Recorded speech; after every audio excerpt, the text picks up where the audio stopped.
I used to go around beating up everyone in the street, but it wasn't really like that until I started fighting in the ring. And then it became a whole different aspect. Before the second round was over, boxing history had been rewritten. That was a right to the body and an uppercut to the head, and Berbick is down. Not gradually, not controversially, not through a judge's scorecard that could be debated for decades, but violently, undeniably. Them being stronger than me, and they were very strong, but I knew he would fall into some of these punches, and they'll slow him down. And with the kind of absolute finality that left no room for argument or appeal. By Tyson, and a right behind it, and Berbick is rocked. Mike Tyson was 20 years old. In a matter of minutes, he would become the youngest heavyweight champion in the history of the sport. And when November 23rd comes, I'm going to wake up and I'm going to be the heavyweight champion of the world. A record that had stood for half a century and would never be broken again. Trevor Berbick, the reigning WBC heavyweight champion. And thought to be the best in this scramble for the unification. And new WBC heavyweight Stood between him and that moment. He didn't stand there for long. Some nights in boxing arrived, carrying the weight of inevitability. Everyone in the building senses it. The fighters sense it. The cornermen sense it. Even the referee senses it. November 22nd, 1986 was that kind of night. A prophecy wasn't just being fulfilled, it was being announced. Background on the setting. The Las Vegas Hilton wasn't Caesar's palace, and on this particular night, it didn't need to be. For a fight of this magnitude, the venue almost didn't matter, because what mattered was the occasion, the coronation of a champion the sport had been anticipating for years. A moment that had been building since a troubled teenager from Brownsville first walked into Customato's gym and changed the trajectory of the heavyweight division permanently. The knockdown here is that Mike is just a great finisher. Oh yes, and that's... The Las Vegas Hilton provided the backdrop, but the electricity inside that building on November 22nd was generated entirely by what was about to happen inside the ropes, not by the grandeur of the room surrounding them. HBO had positioned the broadcast as a landmark event, with commentators speaking in hushed, almost reverential tones during the build-up segments, and the production leaning heavily into the historical weight of the moment youngest champion ever. D'Amato's system finally producing its ultimate result. But you aim it here and bring the same hand. When he hits here, his life will bring it down. Even if he's life bring down, bang, over here. Bang. A 20-year-old from Brownsville standing on the edge of something permanent and irreversible. Every camera angle, every piece of narration, every statistical graphic on screen reinforced the same message. History was not approaching. History had already arrived and was simply waiting for the bell. Ringside was packed with boxing's establishment promoters, managers, trainers, former champions, all of them present to witness what they privately believed was inevitable and publicly refused to take for granted.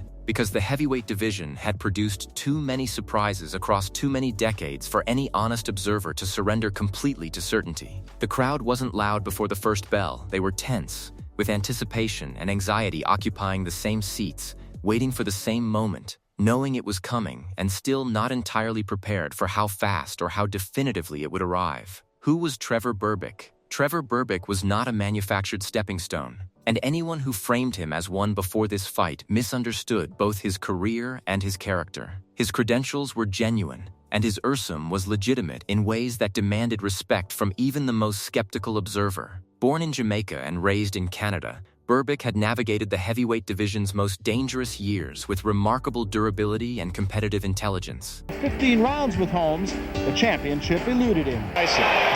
What's Berbick's trying to do? He's Accumulating victories over credible opposition in an era when the heavyweight landscape was genuinely populated with dangerous men capable of ending any night without warning. Well, I still can't believe that I got caught and fought the wrong fight, but I guess it did happen. I guess I did get caught. He was the reigning WBC heavyweight champion of the world, not an interim titleist, not a paper champion, but a man who had earned his belt through sustained excellence and refused to vacate it without a serious fight from whoever came to take it. His most significant victory needed no qualification and carried no asterisk, because on December 11th, 1981, Trevor Berbick had done something only a handful of men in history could legitimately claim. He had defeated Muhammad Ali in the last fight Ali would ever contest, winning a clear, unanimous decision over the greatest heavyweight who ever lived. There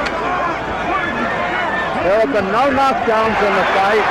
Those are two good punches by and carrying that result on his record as permanent, undeniable evidence of his quality. He had also defeated John Tate, a former heavyweight champion, and compiled a professional record that announced him as a fighter of genuine consequence, rather than convenient opposition. His physical attributes were legitimate, powerful, durable, with a punch that had stopped quality opponents and a chin that had absorbed serious punishment from the division's hardest hitters across a long and demanding career without ever surrendering completely. Berbick arrived in Las Vegas as a 27-year-old champion with every reason for confidence, having faced bigger moments before and navigated them successfully through experience, durability, and the kind of ring intelligence that only accumulates through years of high-level competition against dangerous men. What Trevor Berbick had never faced in any of those moments was anything remotely resembling what was waiting for him on the other side of that ring. Pre-fight build. The story of Mike Tyson in 1986 cannot be told honestly or completely without first telling the story of Cus D'Amato. Honestly, I have a very deep affection for him, I do.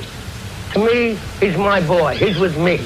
And what his presence meant to everything that followed. But D'Amato had discovered Tyson as a troubled teenager in a juvenile detention facility in upstate New York, recognized something extraordinary in him that nobody else had identified, and spent the remaining years of his life building not just a fighter, but a complete fighting system around that raw, barely contained talent. 5'10" because of the squarishness of his build. The peekaboo style, the relentless head movement, the suffocating inside pressure, the combinations thrown in compact and devastating clusters, every element of Tyson's fighting identity had been shaped by D'Amato's vision, his patience, and his absolute conviction that the boy from Brownsville would one day hold the heavyweight championship of the world. Berbick just trying to get through the round. He's hurt, no question. Cus D'Amato died in November 1985, 13 months before his prediction came true, and that absence hung over Tyson's entire 1986 campaign, like a shadow that no amount of professional success could fully lift or dispel. He had won all 27 of his professional fights, with 25 coming by way of knockout, moving through the heavyweight division with a controlled ferocity that left opponents and observers alike searching for adequate language to describe what they were witnessing, because the sport's existing vocabulary felt insufficient for a fighter operating at this level of sustained, systematic destruction. Kevin Rooney, inheriting D'Amato's training responsibilities with quiet competence, kept Tyson sharp, disciplined, and technically immaculate through camp.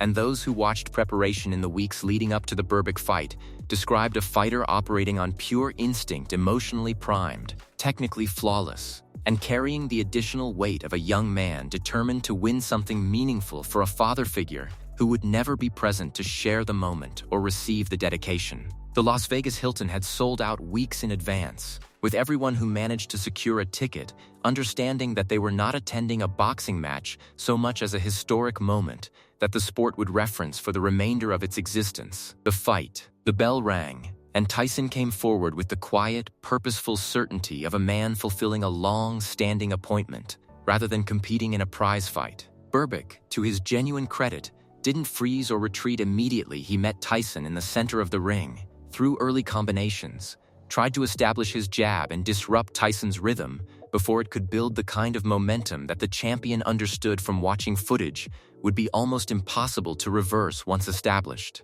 For approximately 90 seconds it almost worked, with Berbick's jab landing twice and his right hand grazing Tyson's head in exchanges that briefly suggested the champion's experience and physical maturity might compensate for whatever advantages Tyson's speed and aggression created. Then Tyson found his range, and the fight changed permanently in a single exchange that the building felt rather than simply witnessed. The jab began landing with metronomic regularity, short, sharp, thrown from unexpected angles that Berbick's guard wasn't positioned to intercept, while Tyson's head movement made him almost impossible to hit cleanly in return, slipping left and rolling right with the fluid, automatic precision of a fighter for whom defense and offense had become a single continuous action rather than two separate considerations. By the end of round one, the gulf in class was not just visible but undeniable, written clearly across Berbick's expression and the growing hesitation in his footwork. Round two delivered the ending the night had been building toward from the moment both men were announced.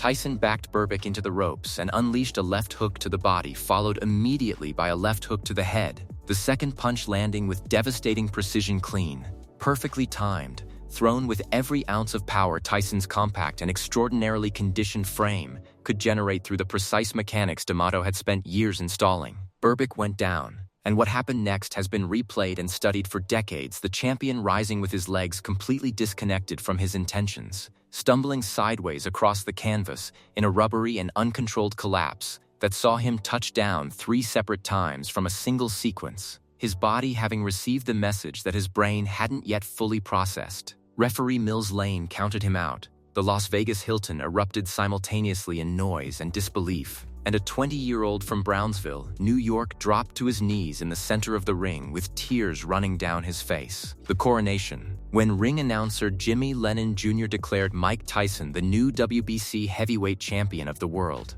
the building didn't simply cheer, it transformed into something that felt less like a sporting event and more like a collective exhale from a sport that had been holding its breath for years. The noise that filled the Las Vegas Hilton in that moment carried something beyond ordinary celebration, something raw and more complex than the standard reaction to a knockout victory. It was the sound of a sport acknowledging its new king, unanimous and immediate, with no dissenting voices and no credible alternative interpretation of what had just occurred inside those ropes. Nobody in that building had any doubt about what they had witnessed, and nobody needed the judges' scorecards or the commentators' analysis to tell them how to feel about it. Tyson, still kneeling on the canvas in the immediate aftermath, was asked about Cus D'Amato during the post-fight interview, and the composure he had maintained through 27 professional fights and an entire career built on controlled aggression dissolved entirely and without apology. He spoke about his mentor with the unguarded grief of a son who had lost a father too soon, crediting D'Amato with everything: the title, the system, the belief that a troubled kid from Brownsville could one day stand in a Las Vegas ring as the youngest heavyweight champion in history, and the rawness of that moment revealed something about Tyson that the knockout itself never could. It was the most genuinely human moment of his career. A 20-year-old boy who happened to be the most feared fighter on the planet, crying openly in a boxing ring and wishing with everything he had that the one person he most wanted to share the moment with could somehow have been present to receive it. Trevor Berbick left the ring that night with his dignity and his record of achievement permanently and completely intact, diminished by nothing that had occurred inside those ropes. He had been stopped not by a lucky punch or a fortunate sequence, but by something that nobody in the heavyweight division had yet developed a reliable answer for: not simply a punch or a combination, but a complete and meticulously constructed fighting system operating at its absolute peak, wielded by a 20-year-old prodigy who had been built from the ground up, specifically and deliberately, to do exactly what he did on November 22, 1986. No shame existed in that defeat, and history has been generous enough to recognize that clearly. For Tyson, the Berbick victory was the beginning of a reign that would briefly touch something approaching absolute dominance, unifying all 3 major heavyweight titles within the following year, becoming the undisputed champion the sport hadn't seen in years before the forces surrounding him began pulling everything apart from the inside, as managerial chaos, personal destruction, and the permanent absence of D'Amato's steadying influence gradually dismantled what those same hands had so carefully constructed. If you want to see how Tyson unified the heavyweight titles and completed what he started that November night, stay tuned. And if you haven't already, subscribe to Professional Boxing History for more deep dives into the nights that defined the sport forever.